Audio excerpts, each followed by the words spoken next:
你有冇聽過連體人？一個人可以有兩個腦，或者兩個人要共用一個身體，一個心跳，兩條人命。當其中一個拍拖，另一個又會點樣面對呢？當想擁抱、親吻或者進一步嘅夫妻關係，但又想有屬於自己嘅私隱，咁又可以點做啊？連體雙胞係醫學奇蹟，但係其實佢哋更加係人性嘅極限。佢哋要喺一副共同嘅身體入面，學識合作，學識包容，仲要學識點樣去愛人，點樣愛自己。每個簡單嘅動作，每個情感嘅選擇，都要用雙倍嘅勇氣去面對。今次就等我無名帶你一齊走入呢啲生命故事，睇下佢哋點樣喺痛苦同埋甜蜜之間，活出比正常人更強大嘅光。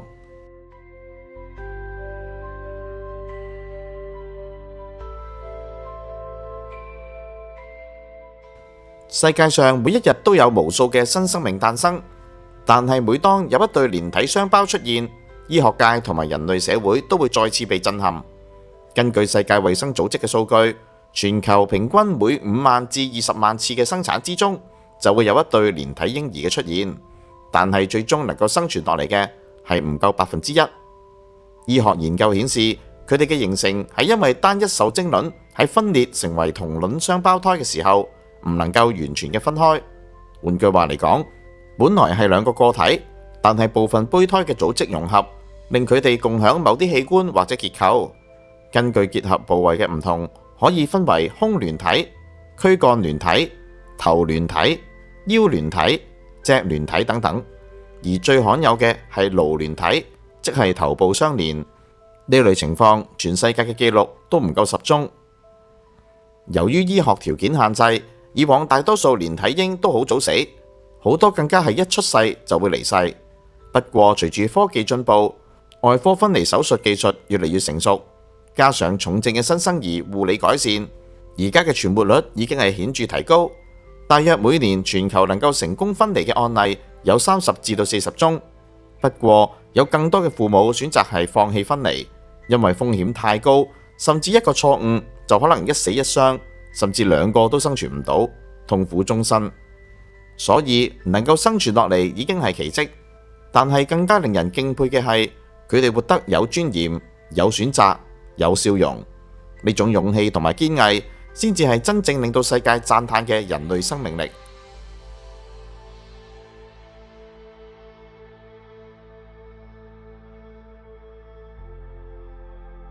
講起連體雙胞，醫學界都會提起美國明尼蘇達州嘅艾比同埋布列塔尼姊妹。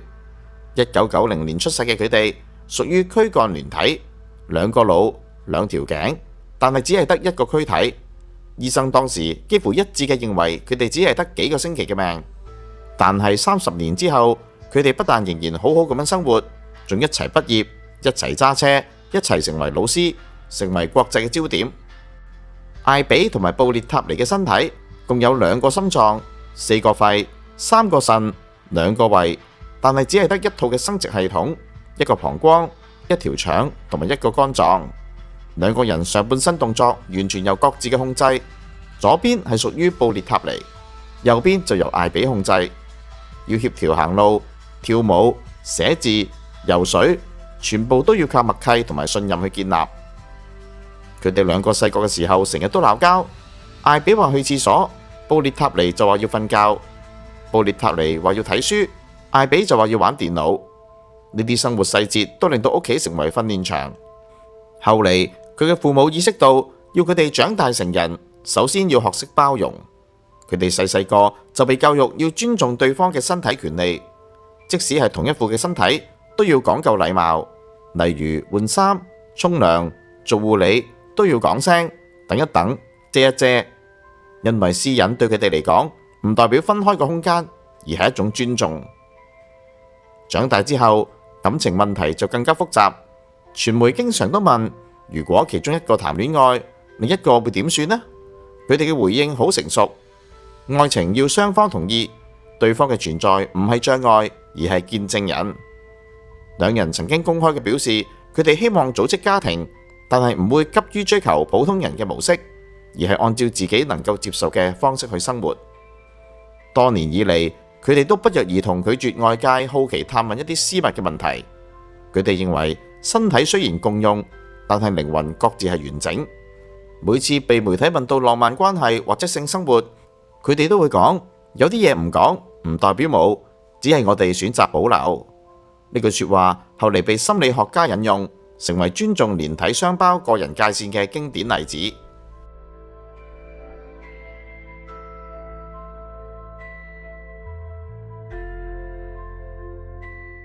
再睇另一個地方嘅個案啦，喺印度巴羅達巴扎爾區昆達村，有一對男孩連體雙胞，腰部相連，共用2腳4手。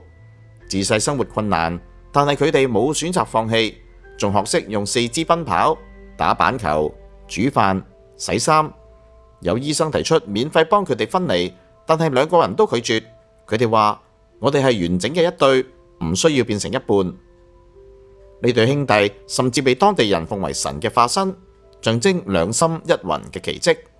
當外界問佢哋最難接受嘅係乜嘢，佢哋話最怕唔係動作唔方便，而係人哋用異樣嘅眼光去睇佢哋。對佢哋嚟講，尊嚴比自由更加重要。墨西哥嘅卡門同埋盧皮塔姊妹係另一個現代傳奇，佢哋共用整個軀幹到骨盆，連接範圍極廣。醫生警告，強行分開嘅話一定會死。佢哋原本一直平靜生活，直到卡門開始談戀愛，但係妹妹盧皮塔卻係無性戀，對戀愛毫無興趣，亦都毫無憧憬。當愛情嚟到，一切就變得尷尬啦。卡門談戀愛嘅時候，男朋友要接受一個永遠都唔會走開嘅第三者。有次男友約卡門去睇戲，盧皮塔被逼一齊去。戲院裏面3個人肩並肩嘅坐住，畫面又古怪又真實。後嚟男朋友亦都學會尊重，佢唔會做任何讓妹妹不安嘅動作，甚至喺約會之後會主動同2個傾偈。卡門事後話：愛情唔一定要浪漫，有時愛係一種理解。妹妹盧皮塔更加表現出超越世俗嘅心境。佢話：愛嘅對象係姐姐，但係幸福係屬於我哋2個。至於加拿大嘅塔蒂安娜同埋克里斯塔姊妹，頭部相連，丘腦相通，能夠感覺對方嘅情緒同埋痛楚。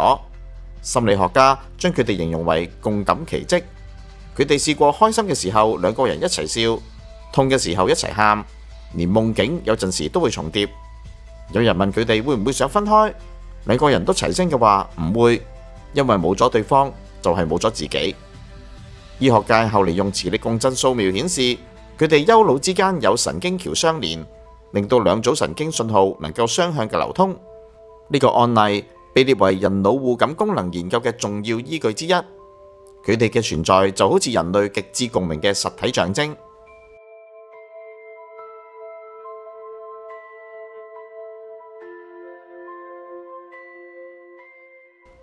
喺荷蘭阿姆斯特丹出生嘅尼芙同埋尼利姊妹係連顱雙胞。佢哋雖然冇辦法共享感官，但係後腦相連，行路、睇電視都要靠合作。醫生提出手術去分離，但係母親拒絕。佢話佢哋出世嘅時候已經一齊喊、一齊笑，點可以拆散㗎？成年之後，佢哋成為咗網絡紅人，經常拍片分享生活。佢哋好幽默咁樣形容自己，就係2個腦袋永不對頭。佢哋生活最大嘅挑戰唔係身體，而係私隱。由於頭後相連，佢哋冇辦法背住對方，所以換衫、沖涼、談戀愛都異常嘅困難。有一次，妮妮交咗男朋友，但係親嘴甚至擁抱都要通知姐姐。佢話唔係要批准，而係要讓大家都有心理準備。姐姐就笑住講：我唔可以轉身走，就唯有心入邊轉開啦。後嚟男朋友都退出咗，理由係太難平衡3個心啦。但係姐妹無怨，反而更加珍惜彼此。尼芙話：人哋失戀會孤單，而佢最幸福嘅係永遠都唔會孤單。再睇下泰國嘅阿平同阿潘，出世嘅時候共用1對腳，早年行路困難，但係慢慢就學識得配合。2個人都笑住話：一個控制左腳，一個控制右腳，我哋要同步行先唔會跌親。醫生提議分離，佢哋就話唔想冒呢個生命危險，寧願相守一生。成長之後，佢哋用創意設計出一種蟹式嘅行走方法，甚至可以踩3輪車。老師話兩個喺學校永遠都係排頭幾名，仲經常攞獎學金。阿平就話唔需要可憐，因為我哋兩個加埋比一般人更加快樂。雖然佢哋拒絕戀愛話題，但係村民話佢哋都曾經暗戀過同一個男仔。不過出於對彼此嘅體諒，兩人都選擇將感情埋藏。阿平講得好真摯，佢話寧願冇戀愛，都唔想唯一最親嘅人難受。呢種克制係愛嘅另一種表現。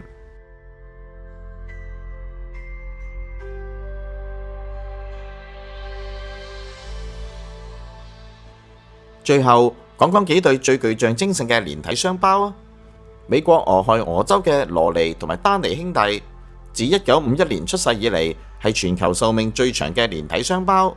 佢哋身體呈 V 字對接，終其一生冇被成功分離。年輕嘅時候，學校唔收佢哋，後嚟加入咗巡迴表演團，以幽默唱歌去賺錢養家。佢哋深知世人眼中嘅異類係點樣被標籤，但係佢哋選擇用笑聲去面對，活得更加出色。最後佢哋喺68歲過身，以共同呼吸一生嘅形象留名歷史。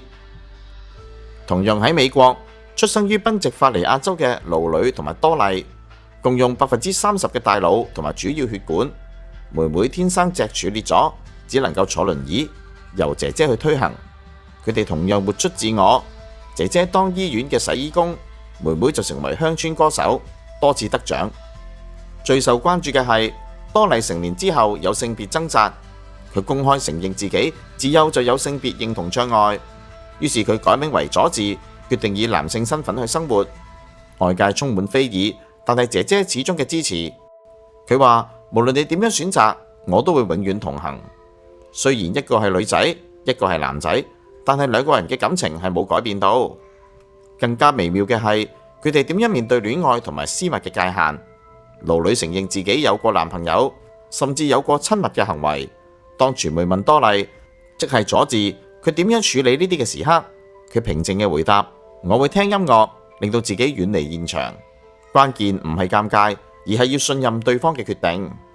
呢對姊妹之間最動人嘅一句話係：即使世界都離開你，起碼仲有我。呢個唔係安慰，而係事實。連體雙胞嘅人生係關於選擇，選擇生存，選擇合體，選擇尊重。有人問佢哋到底快唔快樂呢？答案係快樂唔等於完美，快樂係活得真實。正如心理學家榮格所講，真正嘅靈魂結合不在於分離同埋獨立，而係彼此接納嘅深處。連體雙胞用一生去證明，最偉大嘅自由就係學識喺束縛之中仍然保持選擇同埋愛嘅能力。呢個就係令人驚嘆嘅人類生命力。我係無名，下次再會。